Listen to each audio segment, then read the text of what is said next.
Me da mucho gusto poder presentarles mi último libro titulado La invasión de los ángeles caídos. Este libro es una narración maravillosa acerca del mundo espiritual. Hemos estado escuchando a través de los medios de comunicación como el canal de Discovery Channel, National Geographic, que los paleontólogos, los arqueólogos, científicos, etcétera, etcétera, están tratando de descubrir la razón por la cual las pirámides de Giza en Egipto, las ruinas de Machu Picchu en Perú, las famosas piedras de Stonehenge en Inglaterra, etcétera, etcétera, que fueron los extraterrestres. Y toda esta investigación pseudocientífica ha llegado a esa conclusión, que extraterrestres visitaron la Tierra y dejaron su huella en todas estas construcciones que es imposible que los seres humanos las hayan podido construir o edificar. En este libro yo trato de correr las cortinas y poder demostrarle al público que la Biblia encierra secretos que solamente Dios nos podía haber realmente manifestado y revelado, para que podamos comprender que estamos rodeados de un mundo espiritual que explica también el fenómeno ovni, los gigantes que existieron durante 1000 años en el mundo y que también hay huellas acerca de ello, para que podamos nosotros cada día apasionarnos más por la verdad y conocer las Sagradas Escrituras. Este libro lo pueden encontrar ustedes en todas las librerías, en Miami, en Perú, en Sudamérica, en México. Está escrito por la editorial Berea y pueden ustedes conseguirlo ya desde el día de mañana. Se los recomendamos, va a ser de muy grande edificación para sus vidas y que Dios los bendiga. El doctor Armando Alducin presenta Tomo 2 del Antiguo Testamento. Continúa el recorrido a través de la historia de Israel en 84 de conferencias del doctor Armando Alducin, donde examinaremos el libro de Levítico y Números. Adquiere nuestra USB y lleva la palabra de Dios en todo lugar, todo a un precio especial para tu edificación. Examinando el libro de Levítico con temas como el alimento de Dios, la ofrenda de paz, impurezas sexuales, los días de reposo, las fiestas judías y más. En el libro de Números examinaremos el camino del pueblo a través del desierto, con temas como preparación para la guerra, la pureza del pueblo de Dios, la Pascua en el desierto, marchando hacia la tierra prometida y murmuración contra un líder. 84 de conferencias del doctor Armando Alducin a un precio especial. El doctor Armando Alducin presenta 114 audioconferencias acerca del tema de la apologética. Hay muchos escépticos.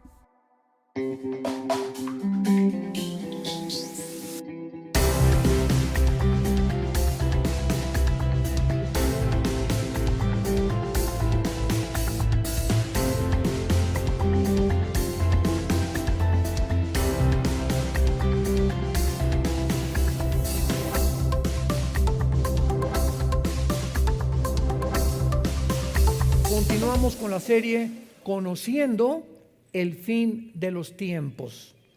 Esta es la quinta o la sexta conferencia ya, para que traten ustedes de conseguir las anteriores.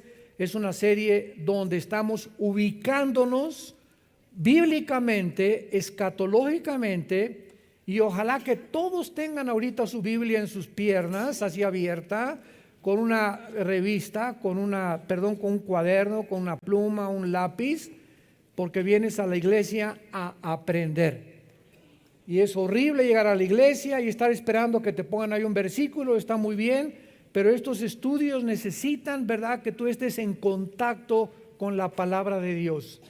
Dichosos y felices todos ustedes que en esta mañana trajeron sus Biblias. Muy bien, en el libro de Oseas, en el Antiguo Testamento, el libro de Oseas, capítulo 5, versículo 15, y el capítulo 6, versículo 1 y 2, encontramos dos días proféticos para que puedan ustedes más o menos entrar en razón respecto a la forma como estamos desarrollando esta serie. Les recuerdo que en la Biblia existe la semana de 7 días. Nadie puede explicar quién impuso la semana de 7 días en el mundo. Nadie, más que la Biblia. ¿Por qué son 6 días y el séptimo descansar? 6 por 1, 6 por 1, 6 por 1. Desde el punto de vista nutricional y desde el punto de vista de la salud, Dios en su misericordia sabe que el cuerpo humano necesita descansar. Y cuando un ser humano no descansa el séptimo día, después de 6 días de trabajar, y si tú trabajas el domingo, bueno, el lunes es tu día de descanso, ya no hay ningún Shabbat obligatorio. Esto es importante recordarlo. Ya no tiene que ser el sábado. El cristianismo tiene el día primero de la semana, que es el domingo, porque Pentecostés vino en domingo, Cristo resucitó en domingo. Los apóstoles comenzaron a juntarse ya no el sábado sino el domingo, recogían las ofrendas el domingo, etcétera, etcétera. Y muchos trabajan el domingo, entonces el día de descanso es el lunes. La cuestión es que trabaja 6 días y trata el séptimo día de no hacer nada. ¿Saben qué es nada? Exactamente, nada. O sea, increíble que hay muchas personas que creen que, por ejemplo, en tiempo de vacaciones, que son 4 o 5 días que tomamos, o 6 días, 2 o 3 veces al año, se llevan al laptop y ahí están con los periódicos y ahí están. En lugar de que el descanso es el descanso, las neuronas del cerebro necesitan descansar.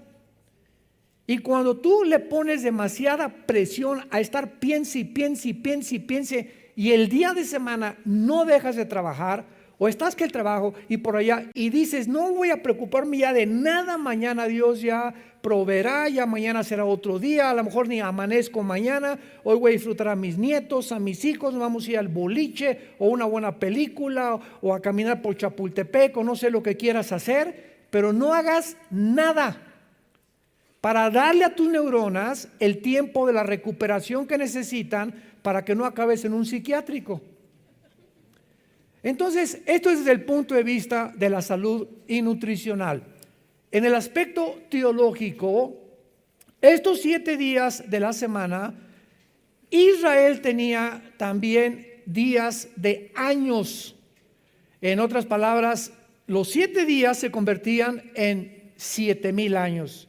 Porque dice el Salmo 90 y 1 de Pedro capítulo 3, que para Dios un día es como 1000 años.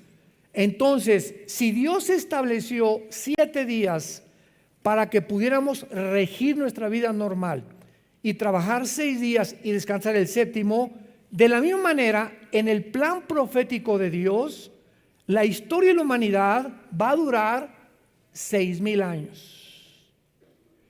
Y ahorita, desde que Adán y Eva pisaron este mundo hasta Abraham, hubo 2,000 años, si lo quieres ir apuntando.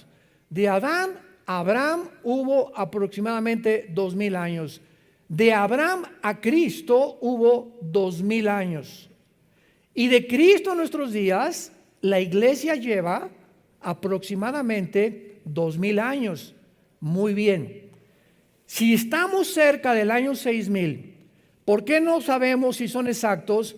Porque a principios de la historia de la edad de Cristo a nuestros días, se cambió el calendario.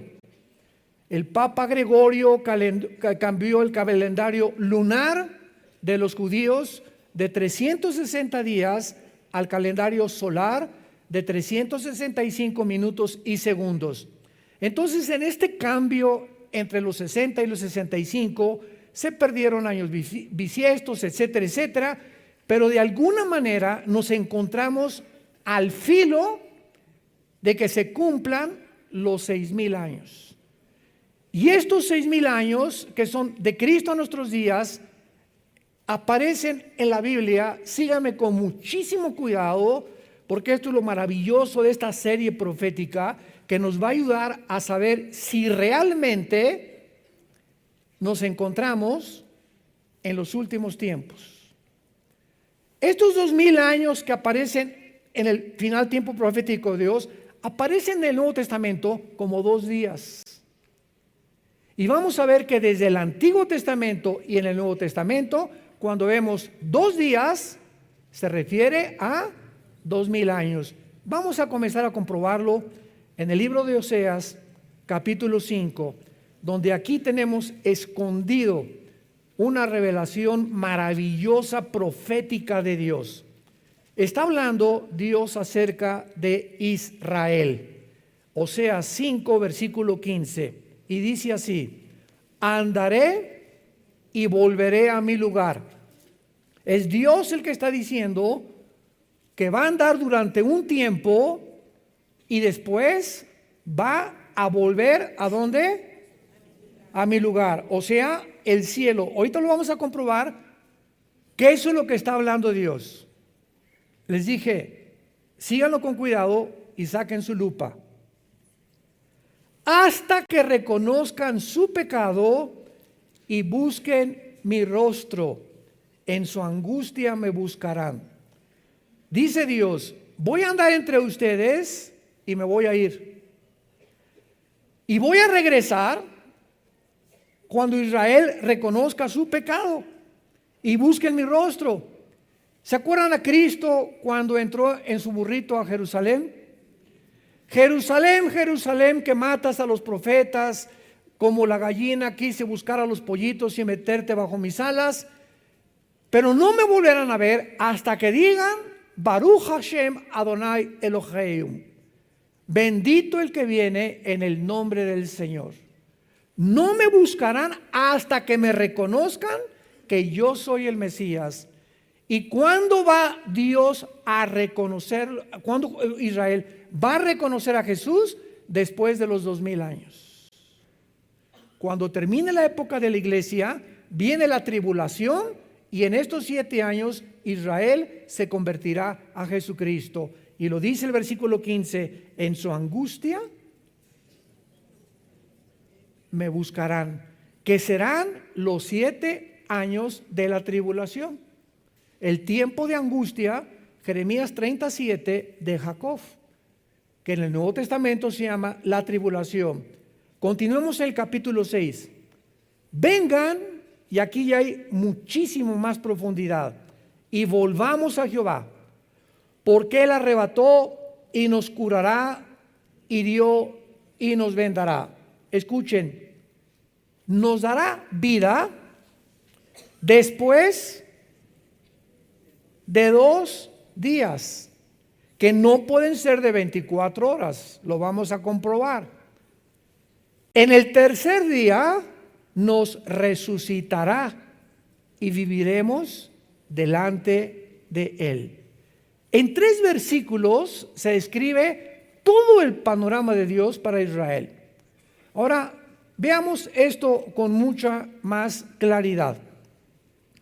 Noten ustedes en el versículo 2 que hay 2 términos que no significan lo mismo, porque ocurren en tiempos diferentes. El primero es tener vida y el segundo es resucitar.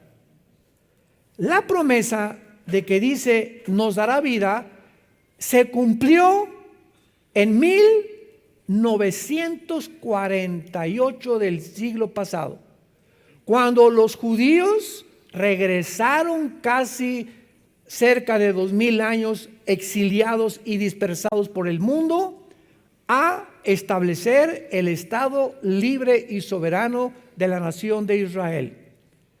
Ahí Israel renació nacionalmente, pero no espiritualmente. Regresaron a su tierra, pero no se convirtieron y todavía no se convierten, aunque hay un movimiento impresionante ya en el mundo de cantidad de judíos étnicos que están aceptando a Jesús como el Mesías, que son los primeros frutos de los que se van a convertir con los 144,000 judíos que van a predicar en el tiempo de la tribulación. Bueno, entonces veamos esto, que la promesa que se hace aquí de tener vida es una referencia directa a el renacimiento de Israel como nación, si lo quieren apuntar. Y nos preguntamos, ¿qué otra nación en la historia del mundo ha vuelto a nacer después de haber estado exiliada de su tierra por más de casi 2000 años a través de la historia? ¿Qué nación ha podido igualar a Israel para renacer después de casi 2000 años? Y este milagro de este renacimiento de Israel se profetizó en Isaías 66:8, escrito hace 2700 años. ¿Quién oyó semejante cosa? ¿Quién vio tal cosa? ¿Concebirá la tierra en un día? Pregunta el Espíritu Santo, ¿nacerá una nación de una vez? Pues en cuanto Sión estuvo de parto, dio a luz sus hijos. Entonces, Israel, damas y caballeros, señores sociólogos que nos visitan, antropólogos, historiadores, es la única nación en la historia que no ha tenido comparación con ningún estado, con ninguna nación que haya podido, ya no digamos todas las generaciones, por casi 2000 años, ninguna nación en una sola generación, que en la Biblia una generación son aproximadamente como 80 años, de acuerdo al Salmo 90 también, no ha podido ninguna nación en la historia regresar a su religión, a su estado, a su lenguaje. No lo perdieron el hebreo, mezclado con algo de arameo, como en 1948, ante los ojos expectantes del mundo. Me voy a adelantar un poquito, porque las primeras dos guerras mundiales, la Primera Guerra Mundial preparó a Israel para su tierra, y la Segunda Guerra Mundial preparó a la tierra para los judíos.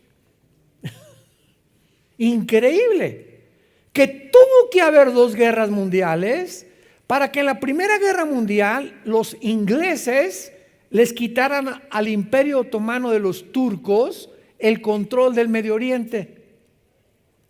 Cuando en 1923 los ingleses, el general Alibay, entra a Jerusalén y sacan a los turcos, y se acabó el Imperio Otomano turco, que había prevalecido casi 500 años.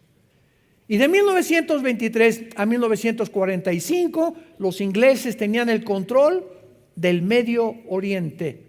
Acaba la Segunda Guerra Mundial en 1945 y la Liga de Naciones, que después se convirtió en las Naciones Unidas, decretan que los ingleses se salgan y que Israel tome posesión de su tierra soberanamente, convirtiéndose en un estado.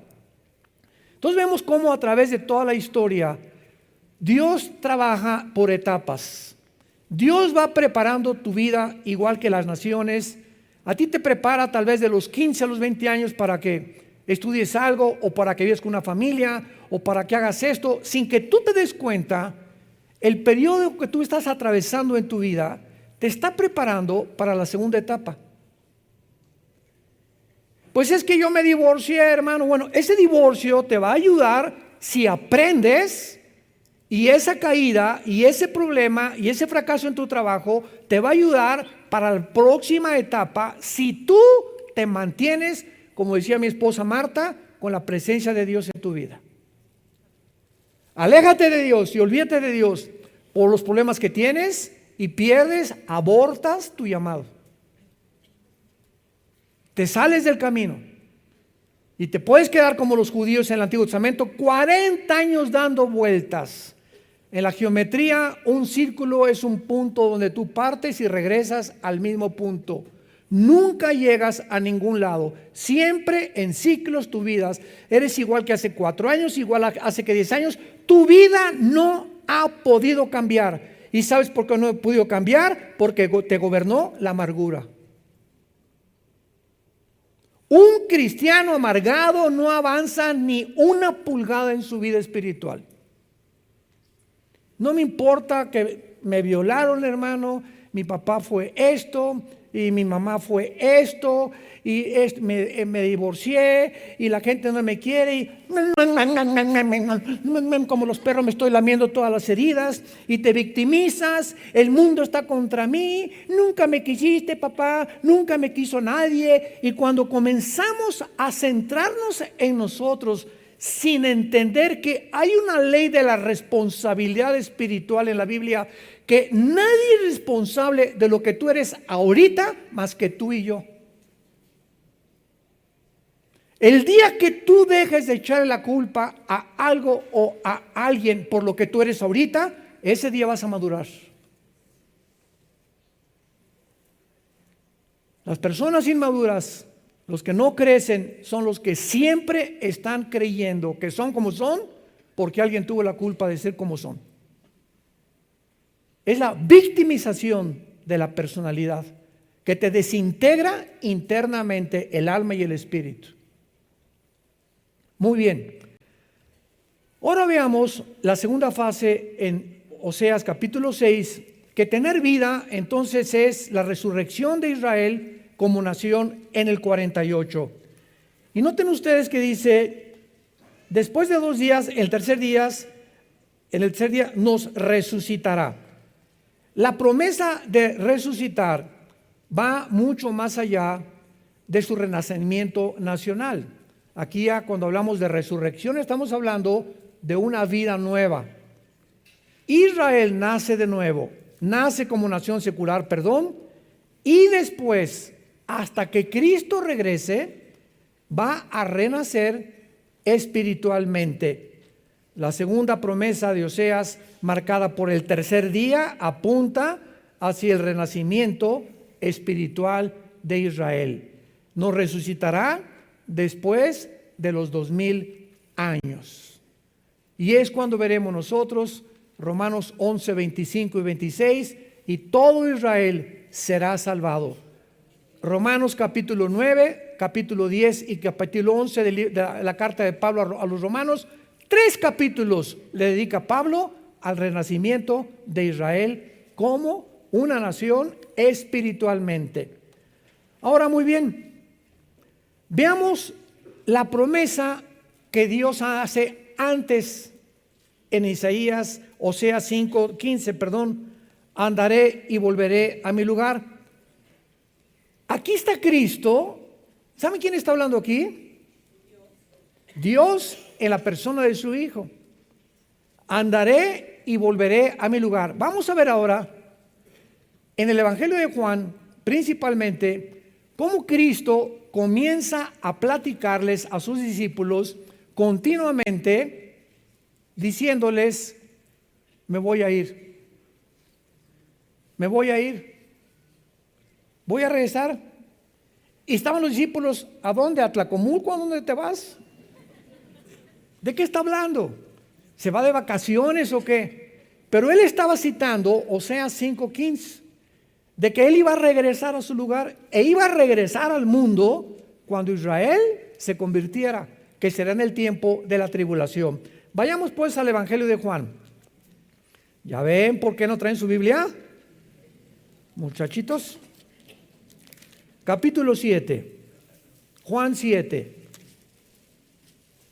Entonces Jesús dijo, Juan 7:33, todavía un poco de tiempo estaré con ustedes e iré al que me envió. Todavía los discípulos con este lenguaje no lo entendían. Continuamente, vamos a seguirlo viendo, Jesús está anunciándoles que se va a ir. Y qué increíble que sepa Jesús a dónde se iba a ir después de muerto. Al que me envió a la tierra, me envió a morir. Pero yo sé que cuando después muera a los 3 días, voy a subir al que me envió. Veamos ahora Juan capítulo 13, nos brincamos hasta el capítulo 13, versículo 33. Hijitos, Juan 13:33. Aún estaré otra vez, aún estaré con vosotros un poco. Me buscarán, pero como dije a los judíos, así les digo ahora a ustedes, a donde yo voy, ustedes no pueden ir. Ahí Él les dice a los discípulos con más claridad: antes me voy a regresar con el que me envió. Y ahora les digo, cuando yo me vaya, ustedes no se pueden ir conmigo. O sea, yo me voy a morir primero que ustedes. Ustedes me van a alcanzar después, todavía no se lo revela, pero quiero decirles ahorita que a donde yo voy ustedes no van a poder ir. Y más confusión trajo a los discípulos. ¿Y ahora por qué nos quiere dejar huérfanos? ¿A dónde quiere ir que no nos quiere llevar con Él? No tenían la idea todavía de la dimensión espiritual que Jesucristo estaba mencionando. Juan capítulo 14. No se turbe vuestro corazón, del 1 al 3. Crean en Dios, crean también en mí. En la casa de mi Padre muchas moradas hay. Si así no fuera, yo os lo hubiera dicho. Voy a preparar lugar para vosotros. Aquí ya en tercer lugar les dijo que va a regresar con el Padre. Número 2, que a donde Él va, ellos no lo pueden acompañar. Y ahora aquí les dice, a donde yo voy, les voy a preparar un lugar. ¿Irá a algún hotel? ¿Irá a la Riviera Maya a prepararnos ahí algo rico para vivir ya eternamente ahí en la Riviera junto con Él? Y aquí los discípulos, más que cualquier otra cosa, entraron en un estado de ansiedad por no entender espiritualmente las palabras de Jesús. Y en el versículo 3 les dice: y si me fuere y os prepararé lugar, vendré otra vez.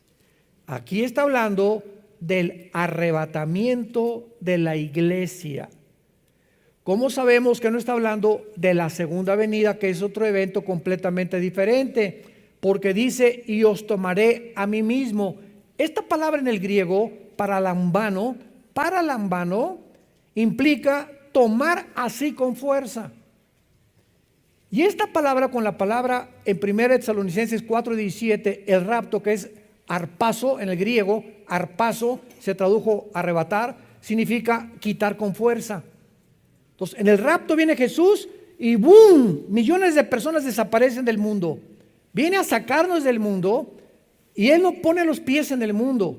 Él es del cielo, nos saca del mundo y nos reunimos con Él en el espacio cósmico. Y ya que estemos con Él, nos vamos hacia el tercer cielo con Él. Pero Él baja por nosotros porque el espacio cósmico es el dominio de Satanás. Y viene a proclamar a los ángeles caídos y a todos los poderes de las tinieblas: he venido y voy a regresar a conquistar este mundo para todos ustedes. Para que donde ustedes estén, donde yo estoy, ustedes estén conmigo. Muy bien, sin embargo, aun cuando actualmente nos encontramos en la época de la iglesia, que son estos 2000 años, esto es importante. La iglesia, amados santos de Dios, la iglesia no es la fuerza que está guiando el plan profético de Dios. La iglesia no es, repito, la que está guiando el plan profético de Dios, porque el factor crítico que Dios usa en toda la Biblia es Israel. ¿Te gustó? Todas las profecías bíblicas del final de los tiempos están relacionadas con Israel. La iglesia va a desaparecer al cumplirse los 2000 años, el rapto nos vamos. Pero aquí en la tierra siguen 7 años de tribulación, donde Dios va a tratar con Israel para que ellos puedan, en este tiempo de angustia, al final reconocerlo como el Salvador. Y ya que Israel reconozca a Jesús como el Salvador, regresamos con Él en la segunda venida. Malaquías capítulo 14, pisará sus pies en el monte de los olivos. El año pasado que vayamos a Israel, vamos a ver el monte de los olivos. Se va a ver un valle de norte a sur, de occidente al oriente. Se va a hacer una cruz, un cisma como una cruz se va a hacer en Israel, donde nosotros bajamos con Él a establecer su reino milenial. Israel es el termómetro de Dios. Con esto estoy adelantándonos para que ustedes comiencen en esta serie que estamos estudiando, entender que ahora tenemos que tener nuestros oídos y nuestro enfoque para saber en qué tiempo nos encontramos, estar en contacto con lo que está pasando en Israel. Israel es el termómetro de Dios. Dios no ha desechado a Israel, no ha dejado a Israel. Estamos temporalmente en la iglesia injertados, Romanos 11, en el olivo natural. Somos el olivo silvestre. Ellos siguen siendo el olivo natural porque de Israel, de los patriarcas, Abraham, Isaac, Jacob, Judá, viene todo esto escrito. Los apóstoles que escribieron la Biblia nacieron en Tlalnepantla, nacieron en Israel, eran judíos, la primera iglesia cristiana fue judía, y por eso en Romanos Pablo dice, el evangelio es a los judíos primero y después a los gentiles. Primero Dios a los judíos y después a los gentiles. Pero como en estos 2000 años de historia, Israel continuó rechazando a Dios, continuamos nosotros predicándoles y tenemos ya gran cantidad de testimonios de judíos que están convirtiéndose a Jesucristo. A la iglesia no se le dio un tiempo específico de duración para que nosotros estuviéramos en la tierra. Escúchenme lo que acabo de decir. La Biblia no menciona cuántos años la iglesia va a durar. Estamos creyendo que 2000 años para Israel, pero escuchen esto. Si llegamos al año 2000, que es cuando Dios comienza la tribulación, podemos ser sacados nosotros o arrebatados 6 meses antes de que el anticristo firme el tratado, 1 año antes, o el rapto puede venir 5 años antes y pasar 5 años antes hasta que el anticristo firme el tratado. La iglesia no tiene el día y la hora, nadie sabe cuándo Cristo viene por nosotros. Nadie se atreva a decir en tal fecha o en tal día Cristo viene. No sabemos. Sabemos los tiempos y nos encontramos en los tiempos. Que de eso se trata esta serie. Pero el día y la hora no lo sabemos. Pero para Israel el tiempo está contado cronológicamente por las profecías bíblicas. Ahora vamos a comenzar a estudiar estos 2 días en el Evangelio de Juan, que vamos a comprobar que Cristo no se refería a 2 días de 24 horas. Para corroborar que cada vez que Jesús mencionaba 2 días, se estaba refiriendo a 2000 años en relación con la nación de Israel. Juan 4 con la mujer samaritana. La Biblia menciona en el Evangelio de Juan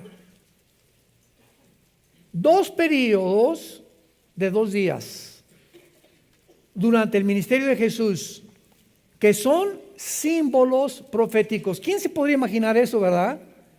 Vamos ahorita 2 días y tienen implicación profética. Cristo no dice 3 días, 4 días al azar o por coincidencia. Cada día, cada coma, cada número que la Biblia menciona tiene un significado profético.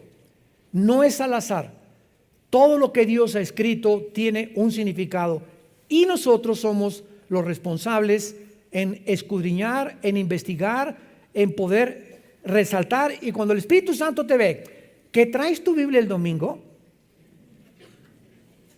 y que de veras eres una persona de la Biblia y tienes en tu oficina una Biblia, en el baño una Biblia, en tu recámara una Biblia, y que estás buscando siempre la palabra de Dios, Dios se va a revelar a tu vida. Porque dice Deuteronomio 4, me buscarás cuando me busques con todo tu corazón. Pero vienes aquí con el Calimán. Ahí traes el periódico contigo ahorita. A ver quién gana, Monterrey o América. Vive la América. Independientemente, ¿verdad? Bueno, este es un chiste nada más. Juan 4, versículo 40. En este capítulo, rápidamente para introducirnos a lo que está antecediendo, Cristo se encontró con la mujer samaritana, todos ustedes lo saben, ¿verdad? En un pozo de Jacob, en la región de Samaria. Cristo le revela a la mujer que Él es el Mesías, que Él es la fuente del agua de la vida. La mujer gozosa era una mujer inmoral, llevaba 5 matrimonios, con el que vivía en amaciato. Cristo no la condena, era ignorante, pero era una mujer religiosa, porque comenzó a cuestionar a Cristo. Ustedes adoran allá y nosotros acá, o sea, ¿qué religión es la verdadera? Unos que los mormones, otros que los hindúes, otros que estos. ¿Hay alguna religión que se puede decir cuál es la verdadera? Una pregunta muy válida que hizo la mujer a Jesús. Y la respuesta de Jesús fue: mujer, créeme. ¿Cómo sabemos cuál es lo verdadero? Créele a Jesús. Ve lo que dice la Biblia a Jesús. No hay ninguna religión, Él no vino a fundar ninguna religión. Él vino a que le creyéramos que sus palabras son espíritu, son vida y vida eterna. Y eso te librará y te hará libre de las religiones, de las tradiciones, del paganismo, etcétera, etcétera, si le crees a Jesús. Bueno, entonces esta mujer corre con los samaritanos. Acuérdense que los samaritanos eran enemigos de los judíos, porque los samaritanos, o sea, la región de Samaria está hasta la mitad de Israel y lo que sigue la región de Galilea. Entonces, a ver, aquí así rápidamente, Israel está dividido en Judea, Samaria y Galilea. El sur, que es Judea, es el Mar Muerto. Cuando vayamos al Mar Muerto el año que entra en junio, les apuesto lo que quieran, que las mujeres no se van a querer ir de ahí. ¿Saben por qué? Porque las cremas del Mar Muerto embellecen a la mujer. Son las cremas y el lodo que hay, se acuestan en el lodo, ahí se quedan a dormir las mujeres y se revuelcan para acá y para allá y por acá, porque el Mar Muerto tiene los minerales más increíbles que hay. A las tiendas de cremas, bueno, ahí se vuelven locas las mujeres comprando cremas para la cara y para las uñas y para lo que sea. No, para las uñas no, ¿verdad, gorda? Bueno, yo no sé de esas cosas. Pero cuando fuimos la vez pasada, ¿verdad? No querían un día más las mujeres. Les dije, no, se someten. Muy bien, los samaritanos entonces se habían mezclado con judíos y los judíos los tenían marginados porque no eran puros. Estaban mezclados con los gentiles. ¿Cuándo fue esto? Cuando los asirios, 700 años antes de Cristo, se llevaron cautivos a las 10 tribus de Israel a Siria. Y entonces desde hace 2700 años hasta nuestros días, los judíos están en el mundo entero sin que sepamos a qué tribu pertenecen. Por eso hay judíos mexicanos, guatemaltecos, italianos, salvadoreños, ingleses, franceses, africanos, de Etiopía, en fin, están regados por todo el mundo sin que se sepan muchas personas que tienen su origen en una de las tribus de Israel. Muy bien. Entonces la mujer corre con los samaritanos. ¿Qué creen, verdad? Hay un profeta, estoy seguro que es el Mesías, etcétera, etcétera. Y entonces le piden a Jesucristo que por favor se quede con él. Y dice el versículo 27 de Juan capítulo 4.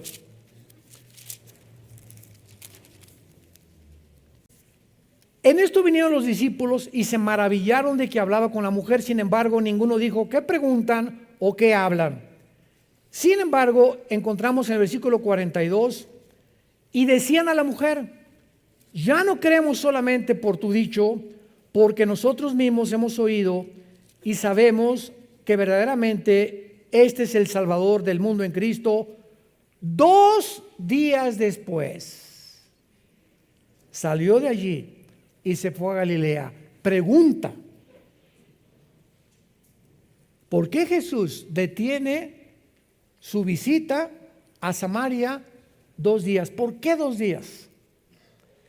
¿qué relación hay en que él se haya quedado 2 días con los samaritanos, con los 2000 años relacionados con la profecía para Israel? Y la respuesta es la siguiente: en todo su ministerio, casi ninguno de los judíos se convirtió. Y en la primera visita a Samaria, casi todos los samaritanos se convierten, los marginados, los desechados del mundo. Y en ese momento, Jesucristo, al decir, me quedo 2 días con ellos, los samaritanos son un tipo de la iglesia. Ellos eran mezclados, gentiles con judíos, y la iglesia, ¿cómo está mezclada en el siglo XXI? Gentiles con judíos también. Y cuando Jesús dice, me quedo 2 días con ustedes, está hablando proféticamente que después de los 2000 años vendría Dios a establecer su trato con los judíos. Qué impresionante que es en un ministerio de 3 años y medio, donde la mayoría eran judíos, se rehúsan a creer en él, y en un solo día en Samaria todos los gentiles casi creen en él. ¿Qué significado tenía, verdad? Que la época de la iglesia está mezclada también, pero predominantemente de gentiles. Ser un reflejo de este ministerio de Jesús que tuvo con los samaritanos. ¿Podríamos alguna vez habernos imaginado esto? ¿Ven cuántas joyas y cuántas piedras preciosas? Ahorita todavía están muchos. Lo comprendo. El año que entra lo vas a entender un poco más. Pero son piedras preciosas y joyas que vamos descubriendo en la Biblia. Y ¿saben cuál es el secreto de la Biblia? La conexión. Estar conectando versículos con otras partes para no sacar de un contexto un texto y hacer un pretexto. Esta es la razón por la cual hay tantas sectas que sacan un versículo sin tomar en cuenta otras partes de la Biblia. Y entonces si no tienes el rompecabezas completo, no puedes enseñar la Biblia, porque estarías enseñando herejías. Y este es lo precioso que tenemos nosotros en la Biblia. Pero vayamos al segundo caso en la Biblia, Juan capítulo 11, donde se encuentran otra vez los 2 días en la resurrección de Lázaro. Esto está tremendo. Capítulo 11 de Juan. Esta es la segunda vez en todo el Evangelio de Juan, donde un periodo de 2 días aparece en la historia de la resurrección de Lázaro. La resurrección de Lázaro. ¿Qué leímos en Oseas? Nos resucitará después de 2 días. ¿Verdad? Ya estamos uniendo cabos, como que ya comienza a ser un poco más claro el rompecabezas. Muy bien, ya hemos visto claramente en el versículo 24 que de una forma sospechosa Marta le dice esto a Jesús. Juan 11:24. Marta le dijo, yo sé que resucitará en la resurrección en el último día, o se tradujo en el día postrero. Marta sabía de alguna forma que para Israel habría un tiempo de la resurrección. Y si Cristo habla de 2 días, está hablando del tercer día que Cristo resucitó. Sin que Marta supiera, como cuando Cristo se presentó ante Pilatos, uno de los sacerdotes de ellos dijo, ¿verdad? Es mejor que un hombre muera y no que mueran todos, profetizando el ministerio que Cristo iba a tener en la redención del ser humano. Entonces, hay muchas cosas en la Biblia que muchos hombres hablaron sin darse cuenta que estaban hablando a través de Dios. Que el Espíritu Santo estaba usando sus bocas sin que supieran ellos qué estaban diciendo, como cuando David escribió el Salmo 22. David agarra la pluma un día en su castillo y comienza, Dios mío, ¿por qué me has desamparado? Horadaron mis manos y mis pies, sobre mi ropa echaron suertes. Mi corazón fue como la cera, los toros de Basán me han rodeado. David, 1000 años antes que Cristo fuera a la cruz, estaba escribiendo lo que 1000 años después iba a suceder en el Monte Calvario. Con detalles. Sobre mi ropa echaron suertes, me crucificaron. Las palabras que Jesús dijo, lama sabactani, Dios mío, Elí, Elí, lama sabactani, ¿por qué me has abandonado? Las escribe David 1000 años antes. ¿Ustedes creen que David sabía lo que iba a pasar en el Monte Calvario? Este es un ejemplo, ¿verdad?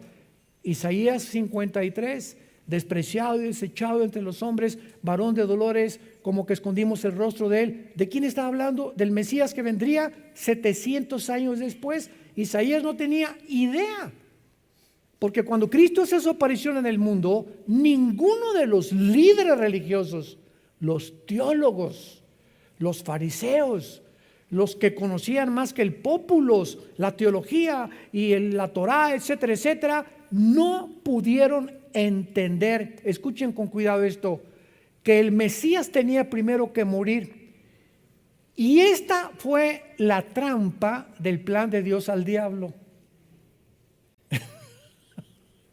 Dice en 1 Corintios capítulo 2, si los príncipes de este mundo, o sea, los principados satánicos, hubieran sabido y conocido la sabiduría de Dios, nunca hubieran crucificado a Cristo. Si el diablo hubiera sabido que Cristo iba a resucitar, no se hubiera metido en Judas. De menso lo hace. Pero cuando Cristo resucita, el plan escondido de Dios, ni los ángeles lo conocían, era un secreto entre Dios y su Hijo Jesucristo. Entonces, en el Antiguo Testamento, lo único que aparece es un Mesías, pero la mayor parte de ellos creían que era el Mesías o el descendiente de David. Y cuando el Cristo toca y tienta el diablo a Cristo en el desierto, le dice, si tú eres el Hijo de Dios, realmente di esas piedras, o sea, si tú no eres el descendiente de David, sino que si eres el Hijo de Dios, pruébame que tú eres el Hijo de Dios. El diablo sospechaba, pero no estaba seguro que era el Hijo de Dios. Ahora alguien podría preguntar, oiga, pero cuando entró Cristo a una sinagoga, los demonios lo reconocieron. Escuchen, sabemos quién eres, el Cristo, has venido a atormentarnos. Es toda la información que tenían. Sabemos que eres el Mesías, el Cristo, que significa el Mesías, pero no sabían el plan, que tenía que morir. Oye, hermano, pero después de cuando les comenzó a preguntar a los discípulos y es necesario que el Hijo del Hombre sea entregado en manos de pecadores y al tercer día resucite, pues el diablo no estaba oyéndolo. Escucha esto, si tú no tienes al Espíritu Santo, aunque oigas esto, no lo vas a entender. Yo puedo venir ahorita con una persona de otra religión, oye, es que María no es corredentora con Cristo. Los santos no pueden perdonar los pecados. Aquí está en tu Biblia. No. Es mi religión. No voy a rechazar mi religión. Ahí está, y no lo ven. ¿Cómo lo explicas? Hasta que el Espíritu Santo entre a nuestra vida y nos abra el entendimiento, podemos tener la luz y no ser iluminados. No hay peor ciego que aquel que tenga la luz enfrente y no es que no pueda ver, no la quiere ver. Tú le puedes convencer, como lo he hecho en los debates con los ateos, que el ateísmo es insostenible filosóficamente, que la teoría de la evolución que se enseña en las universidades a nuestros hijos es anticientífica, antibiológica, antigenética y contra la primera y la segunda ley de la termodinámica. Y los maestros les dices, pero ¿cómo estás enseñando algo que tu misma ciencia, que te jactas en que eres científico y que esto es una religión? La ciencia te demuestra que la teoría de la evolución es imposible. ¿Pero qué hay? ¿Por qué no cambian de un bando al otro bando? Simplemente porque el orgullo intelectual es más grande que la verdad. Detiene la verdad. Romanos 1. Habiendo conocido a Dios, no le quieren glorificar como Dios ni darle gracias. Se envanecen en sus razonamientos y profesando ser sabios, se vuelven necios. La Biblia nos explica la conducta psicológica del ser humano en todos sus sentidos. Muy bien. Entonces, Marta le dice, en el último día vas a resucitar. Y Lázaro se enferma gravemente. Sabemos que eran los mejores amigos de Jesús. Marta, María y Lázaro eran 3 hermanos. Y supuestamente esta familia era de mucho dinero. Eran de las familias más pudientes que había en Israel. Y siempre estaban a Cristo hospedándolo en su casa, dándole de comer. Seguro que hasta una habitación especial la tenían para él, etcétera, etcétera. O sea, era como un amigo íntimo Jesús de Marta, María y de Lázaro. Imagínense ustedes cuando le van a avisar a Jesucristo, Lázaro está gravemente enfermo. Dice el versículo 3 del capítulo 11, enviaron las hermanas para decir a Jesús, he aquí el que amas. O sea, el Espíritu Santo pone énfasis en que había un amor muy especial de Jesús por Lázaro, principalmente por Lázaro, al que amas. Cuando lo oyó Jesús dijo, esta enfermedad no es para muerte, sino para la gloria de Dios, para que el Hijo de Dios sea glorificado por ella. Hasta ahí sabemos que Cristo detiene su visita, no 3 días, no 4 días, lo vamos a ver, con el propósito de que muera Lázaro. El plan de Dios era que Lázaro muriera. El plan de los hombres era que viviera y que no se muriera de esa enfermedad. Pero los pensamientos de Dios no son nuestros caminos y son más altos que los de nosotros. Entonces hay muchas decisiones de Dios que Él toma que van mucho más allá de lo que creemos que sería mejor para nosotros. Es como hace poco me dijeron una persona que querían ir a resucitar a un muerto y les dije, miren hermanos, si don Pancho Pistolas resucita, ¿saben lo que va a pasar? Que abriendo los ojos va a decir, devuélvanme. Por el amor de Dios, estaba mucho mejor que en mi rancho. Estoy mejor que en este mundo de sufrimiento. La muerte es la liberación del alma y del espíritu para estar en un lugar que ni nos imaginamos y queremos traerlos de vuelta. Solamente para que esté conmigo, porque lo extraño. Y claro que es lógico eso, ¿verdad? Y quisiéramos que no perdiéramos a los seres queridos. Pero cuando el cristiano sabe que una persona de la familia ha partido con el Señor y está en un lugar 1000 veces mejor que en este mundo, ese es un consuelo que te da para tener paz en tu vida y seguir viviendo para Cristo y no vestirte de negro 5 años. Muy bien. Entonces le envían a Jesucristo y dice el versículo 6, cuando oyó pues que estaba enfermo, se quedó 2 días en el lugar donde estaba. ¿Por qué 2 días? Siempre pregúntate en la Biblia, ¿por qué? ¿Por qué? ¿Por qué? ¿Por qué es esto? El mundo de los por qué que pertenece a los niños. ¿Por qué los globos se elevan, papá? ¿Por qué en el avión veo como hormiguitas a la gente? ¿Por qué esto? ¿Por qué el otro? ¿Por qué se hace caliente el agua? ¿Qué es lo que calienta el agua? ¿Por qué el agua se evapora? Y los niños tienen 1000 preguntas y crecemos, llegamos a los 50 años y dices, ya lo chepo todo. Qué feo, ¿no? Cuando hay tiempo de preguntas y respuestas en los seminarios que tenemos, veo cantidad de cristianos que no tienen preguntas. ¿Cómo no lees la Biblia? Oye, leo la Biblia y 1500 dudas salen. Nunca podremos conocer la respuesta a todas las dudas, seríamos dioses. Entonces, mientras estemos en un mundo limitado y la mente de Dios, que es la palabra de Dios, tendremos 1000 dudas. Y el secreto es no quedarte con las dudas, investigar, preguntar, porque Dios quiere responderte. Entonces, se queda 2 días y la pregunta es, ¿por qué? ¿Por qué 2 días se queda Jesús en Betania? Intencionalmente Jesús retrasa su viaje. Ni siquiera acabé y miren, ya están. Qué malintencionados, ¿verdad? Para manifestar el poder de Dios en la resurrección. Pero tenemos aquí algún tono profético para su retraso de 2 días? Es la pregunta que tenemos que contestar. Ya sabemos que los 2 días para que resucitara y corroborar que al tercer día también le iba a resucitar, porque entonces al tercer día resucita Cristo a Lázaro, proféticamente anunciando y señalando su resurrección. Pero ¿habrá algún tono profético relacionado con los 2 días de Israel? ¿Está Lázaro representando simbólicamente a Israel?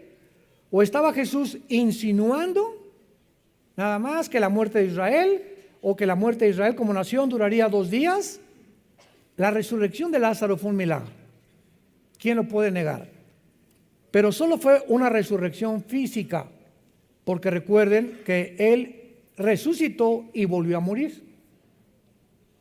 El primero en haber muerto sin haber resucitado, sin regresar a la vida, ha sido Jesucristo.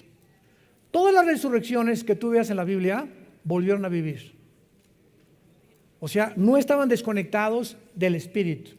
Una vez un cardiólogo, amigo mío en Toluca, hace como un mes me mandó un correo. Me dice: Armando, tengo testimonios de personas que están siendo resucitadas en las salas de emergencia. Y yo le contesté: no estaban muertas. ¿Cómo si el corazón les dejó de latir? Y hasta pudimos saber que el cerebro no les funcionaba. Le dije: bíblicamente, Santiago capítulo 1, el momento que el espíritu separa el cuerpo, sobreviene la muerte. Esas personas no resucitaron, no se habían muerto. El espíritu estaba todavía sobre ellas. Así que no resucitaron a ellas, simplemente Dios, el espíritu lo volvió a meter para que siguieran viviendo. No es hasta que el espíritu se separa bíblicamente del cuerpo que sobreviene la muerte clínica. Mientras tanto, le dije, me dijo: tienes toda la razón. Y este hermano es un cardiólogo de mucho respeto en el Estado de México. Entonces vemos nosotros que la resurrección de Lázaro fue un milagro, pero fue solamente una resurrección física. No recibió la inmortalidad de su cuerpo glorificado, o sea, que no volvería a morir. El espíritu de Lázaro aún está esperando la resurrección y la glorificación junto con nosotros. Después de 2 días, Israel ha sido resucitado, como lo leímos en el libro de Oseas. Mientras que Israel ya abandonó la oscuridad total de su tumba nacional, aún no ha entrado Israel a la resurrección espiritual. ¿Se acuerdan de Oseas? Nos darás vida y después la resurrección. A Lázaro se le dio vida, pero su resurrección está esperando hasta el día de Jesucristo. Entonces, en estos 2 días, Cristo corroboraba y confirmaba a Israel que verdaderamente el plan para él era que las profecías se cumplieran hasta después de 2000 años. ¿En qué tiempo nos encontramos? Estamos así de los 2000 años. Y vamos a ver en la próxima conferencia ahorita que sigue que estos 2000 años son impresionantes relacionados con Israel. Rápidamente para terminar, porque se acabó el tiempo. De Adán a Abraham hubo 1948 años. ¿Quién fue Abraham? El padre de Israel. De Adán a Abraham hubo 1948 años. El primer Adán. El segundo Adán, ¿quién fue? De Jesucristo a Israel hubo 1948 años. ¿Coincidencia? Se las dejo de tarea. Te damos gracias, Padre, por tu palabra en esta maravillosa tarde.